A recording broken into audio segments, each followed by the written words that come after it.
మత్తయి సువార్త తీయొద్దులండి. మత్తయి సువార్త 13వ అధ్యాయం, మార్కు సువార్త 4వ అధ్యాయంలో 3 విషయాలు చెప్పాడు. ఏంది 3 విషయాలంటే, మంచి నేలన పడిన విత్తనము అంట ఎట్లా ఫలించింది? బహుగా. అయ్యయ్యో, మీది ఎప్పుడు ఇక మైండ్లో అంతా బహుగానే ఉంది అనుకుంటా. ఎట్లా ఫలించిందంట? 30 దంతులు, 60 దంతులు, 100 అంతులు. ఈ 30, 60, 100 దేనికి పోల్చాడంటే, 30 ఏమో ఫలించుట, 60 ఏమో మరి ఎక్కువగా ఫలించుట, 100 ఏమో బహుగా ఫలించుట. ముగ్గురున్నారు. ఫలించే వాళ్ళేమో ఎవరు? 30 దంతులు. మరి ఎక్కువగా ఫలించేవాళ్ళు 60 దంతులు, బహుగా ఫలించేవాళ్ళు 100 అంతులు. ఇప్పుడు 30 ఉందామా, 60 ఉందామా, 100 అంతులకు ఉందామా?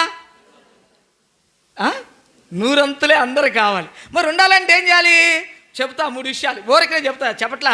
తమ్ముడు నాకు 10 నిమిషాలు 15 నిమిషాలు ఇచ్చాడు.